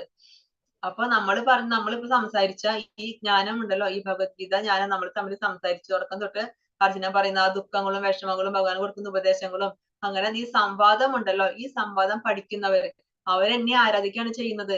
എങ്ങനെയാണ്? അവരെ ബുദ്ധി കൊണ്ട് എന്നെ ആരാധിക്കുകയാണ് ചെയ്യുന്നത്. ശ്രദ്ധാവാനനസൂയന്ത ശൃണുയാദവിയോ നരഃ സോപി മുക്തശുഭാം ലോകൻ പ്രാപ്നുയാത് പുണ്യകർമ്മണാം. അസൂയ തീണ്ടാതെയും വിശ്വാസത്തോടു കൂടിയും ഇത് ശ്രദ്ധിക്കുന്നവൻ പാപ പ്രതികരണങ്ങളിൽ നിന്ന് മുക്തനായി പുണ്യാത്മാക്കൾ വാഴുന്ന ശുഭങ്ങളായ ലോകങ്ങളിൽ എത്തും. ഇനി അസൂയ തീണ്ടാതെ വിശ്വാസത്തോടു കൂടി, ഭഗവാനിൽ പൂർണ്ണമായ വിശ്വാസത്തോടെ, ഭഗവാനിൽ ഒട്ടും അസൂയ ഇല്ലാതെ ഇത് ശ്രദ്ധിക്കുന്നവര്, ഇതിനെ കുറിച്ച് പഠിച്ചറിയുന്നവര്, മനസ്സിലാക്കുന്നവര്, അവരുടെ പാപ പ്രതികരണങ്ങളിൽ നിന്നും അവര് മുക്തനാവും. അങ്ങനെ പുണ്യാത്മാക്കൾ വാഴുന്ന ശുഭങ്ങളായ ആ ഉപരി ലോകങ്ങൾ അവർക്ക് എത്താനായിട്ട് സാധിക്കും. അങ്ങനെ അസൂയൊന്നും ഇല്ലാതെ ആ ഭഗവാനെ മാത്രം വിചാരിച്ചുകൊണ്ട് അങ്ങനെ ഇതിനെ കുറിച്ച് ഈ ജ്ഞാനം നേടുക, ഇത് പ്രാവർത്തികമാക്കുക, ഇത് പഠിക്കുക, ഇത് പറഞ്ഞു കൊടുക്കുക, ഇതൊക്കെ ചെയ്യുന്നവരുടെ പാപങ്ങളൊക്കെ ഇല്ലാണ്ടാവും. അങ്ങനെ അവര് മുക്തി നേടും. അവര് എവിടെ ജീവിക്കും? ആ പുണ്യാത്മാക്കൾ വാഴുന്ന ആ ശുഭങ്ങളായ ലോകങ്ങളിൽ അവർക്ക് എത്താനായിട്ട് സാധിക്കും.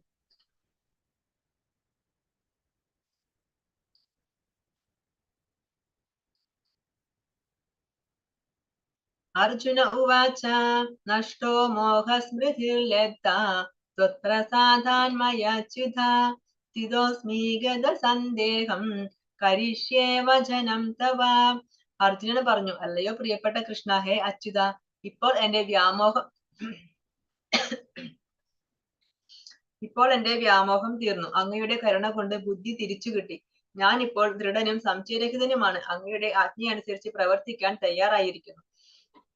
അപ്പൊ ഭഗവാൻ ചോദിക്കും അർജുനന്റെ അടുത്ത്, അർജുന, ഞാനിപ്പോ നിനക്ക് ജ്ഞാനം ഉപദേശിച്ചല്ലോ, ഇതുകൊണ്ട് നിനക്ക് എന്തെങ്കിലും ഗുണം ഉണ്ടായോ? നിന്റെ വ്യാമോഹമൊക്കെ മാറിയോ? നിന്റെ സംശയങ്ങളൊക്കെ തീർന്നോ? ചോദിക്കും. അപ്പൊ അർജുന പറയാണ്, എന്റെ വ്യാമോഹമൊക്കെ തീർന്നു, ഞാനിപ്പോ ദൃഢനായി. മുമ്പ് എങ്ങനെയായിരുന്നു? യുദ്ധം ചെയ്യാൻ ശക്തിയില്ലാണ്ട് കയ്യിൽ നിന്ന് കാണ്ടിയും വില്ലും ഒക്കെ താഴെ ഇട്ടിട്ട് ഞാൻ യുദ്ധം ചെയ്യില്ല എന്ന് പറഞ്ഞ ശരീരം തളർന്നിരിക്കായിരുന്നു. ആ അർജുനൻ ഇപ്പൊ എനിറ്റു ദൃഢനായി, സംശയമൊക്കെ മാറി, എല്ലാത്തിനും ഉത്തരം കിട്ടി, ഞാൻ ദൃഢനായി സംശയരഹിതനുമാണ്. ഇനി ഞാൻ അങ്ങയുടെ ആജ്ഞ അനുസരിച്ച് പ്രവർത്തിക്കാൻ ഞാൻ തയ്യാറാണെന്നാണ് പറയുന്നത് അർജുനൻ. സഞ്ജയൻ പറഞ്ഞു, ഇപ്രകാരം മഹാത്മാക്കളായ കൃഷ്ണാർജുനന്മാർ തമ്മിൽ നടന്ന ഈ സംഭാഷണം ഞാൻ കേട്ടു. അത്ഭുതകരമായ ആ സന്ദേശം എന്നെ കോൾമയിൽ കൊള്ളിക്കുന്നു. അപ്പൊ സഞ്ജയൻ ധൃതരാഷ്ട്രരോട് പറയാണ്, എന്താണ്? ആ മഹാത്മാക്കളായ കൃഷ്ണനും അർജുനനും തമ്മിൽ നടന്ന ആ സംവാദം, ഈ സംഭാഷണം ഉണ്ടല്ലോ, ഇത് ഞാൻ കേട്ടു. ഇത് കേട്ടിട്ട് എനിക്ക് കോൾമയിൽ കൊള്ളുന്നു, എനിക്ക് ശരീരം മുഴുവൻ രോമാഞ്ചം ഉണ്ടാകുന്നു. യോഗേശ്വരനായ കൃഷ്ണൻ തന്നെ അർജുനനെ പരമരഹസ്യമായ ഈ യോഗം ഉപദേശിച്ചത് വ്യാസദേവന്റെ അനുഗ്രഹത്താൽ എനിക്ക് നേരിട്ട് കേൾക്കാൻ ഇടവന്നു. അപ്പൊ വ്യാസന്റെ അനുഗ്രഹം കൊണ്ടാണ് എനിക്കിത് കേൾക്കാൻ സാധിച്ചത്. കാരണം വ്യാസൻ ദിവ്യദൃഷ്ടി കൊടുത്തു സഞ്ജയന്. അതുകൊണ്ടാണ് അവര് തമ്മിൽ നടന്ന ഈ സംവാദം കേൾക്കാനായിട്ട് എനിക്ക് സാധിച്ചത്. കൃഷ്ണാർജുനന്മാരുടെ അത്ഭുതകരമായ ഈ പുണ്യ സംവാദം വീണ്ടും വീണ്ടും ഓർത്തോർത്ത് ഞാൻ അനുനിമിഷം ആനന്ദപുളകിതനാകുന്നു രാജാവേ. എന്നിട്ട് പറയാണ് ഈ കൃഷ്ണനും അർജുനനും നടത്തിയ ഈ പുണ്യ സംവാദം ഉണ്ടല്ലോ, അത് വീണ്ടും വീണ്ടും ഞാൻ ഓർത്തിട്ട് അത് ഓർക്കുമ്പോ എനിക്ക് വീണ്ടും വീണ്ടും എനിക്ക് ആനന്ദം വന്നുകൊണ്ടിരിക്കുകയാണ്. അത് ഓർക്കും തോറും എനിക്ക് ആനന്ദം വരുന്നു രാജാവേ എന്ന് പറയാണ്. ആരോട്? ധൃതരാഷ്ട്രരോട്. യത്ര യോഗേശ്വര കൃഷ്ണോ യത്ര പാർത്ഥാധനുർധരഃ തത്ര ശ്രീർവിജയോ ഭൂതിർ ധ്രുവാനീധിർമധിർമമ. യത്ര യോഗേശ്വര കൃഷ്ണോ യത്ര പാർത്ഥാധനുർധരഃ തത്ര ശ്രീർവിജയോ ഭൂതിർ ധ്രുവാനീധിർമധിർമമ. യത്ര യോഗേശ്വര കൃഷ്ണോ യത്ര പാർത്ഥാധനുർധരഃ തത്ര ശ്രീർവിജയോ ഭൂതിർ ധ്രുവാനീധിർമധിർമമ. എവിടെ യോഗേശ്വരനായ കൃഷ്ണനുണ്ടോ, എവിടെ വില്ലാളി വീരനായ അർജുനനുണ്ടോ, അവിടെയാണ് ഐശ്വര്യവും വിജയവും അസാധാരണ ശക്തിയും നീതിയും ഉള്ളത്. ഇതാണ് എന്റെ അഭിപ്രായം. അവസാനം സഞ്ജയൻ പറയാണ്, എവിടെയാണോ ആ യോഗേശ്വരനായ ആ കൃഷ്ണൻ എവിടെയാണോ ഉള്ളത്, എവിടെയാണ് ആ വില്ലാളി വീരനായ ആ അർജുനൻ ഉള്ളത്, അവിടെയാണ് ജയം, അവിടെയാണ് ഐശ്വര്യം ഉണ്ടായിരിക്കുള്ളൂ, അവിടെയാണ് വിജയം. ആ ശക്തി, അസാധാരണ ശക്തി എവിടെയാണ്, അവിടെയാണുള്ളത്. അതുകൊണ്ട് വിജയവും അവർക്കായിരിക്കും. ഇതാണ് എന്റെ അഭിപ്രായം എന്നാണ് പറയുന്നത്. ആരോട്? സഞ്ജയൻ പറയാണ് ധൃതരാഷ്ട്രരുടെ അടുത്ത്. അങ്ങനെ ഭഗവത്ഗീത ഇവിടെ അവസാനിച്ചു. നമ്മുടെ 18 അധ്യായങ്ങളും കഴിഞ്ഞു. അപ്പൊ തുടക്കത്തിൽ നമ്മൾ കണ്ടു അർജുനൻ യുദ്ധം ചെയ്യാൻ പറ്റുന്നില്ല, എന്നെ കൊണ്ട് ഇത് സാധിക്കുന്നില്ല കൃഷ്ണ എന്ന് പറഞ്ഞിട്ട് തേരിൽ തളർന്നിരിക്കാണ്. ശരീരത്തിലെ ബലമൊക്കെ നഷ്ടപ്പെട്ട് തളർന്നിരിക്കാണ്. ആ അർജുനന് ഭഗവാൻ ഉപദേശിച്ചു, ആ ജ്ഞാനം ഉപദേശിച്ചു കൊടുത്തു. ഇപ്പൊ എങ്ങനെയായി അർജുനൻ? ആ വ്യാമോഹം തീർന്നു, സംശയം തീർന്നു, ദൃഢനായി. ആ വില്ലും കുലച്ച് എണ്ണീറ്റിട്ട് പറയാണ്, ഞാൻ ഇനി യുദ്ധം ചെയ്യാൻ. അങ്ങ് പറയൂ, ഞാൻ എന്താ ചെയ്യേണ്ടത്, അതുപോലെ ഞാൻ ചെയ്യാൻ തയ്യാറാണ് എന്ന് പറഞ്ഞുകൊണ്ട് അർജുനൻ എഴുന്നേറ്റു അവിടുന്ന്. അപ്പൊ അങ്ങനെ നമ്മുടെ ഭഗവത്ഗീത ഇവിടെ ഉപസംഹരിച്ചു. ഹരേ കൃഷ്ണ കൃഷ്ണ കൃഷ്ണ ഹരേ ഹരേ, ഹരേ രാമ രാമ രാമ ഹരേ ഹരേ.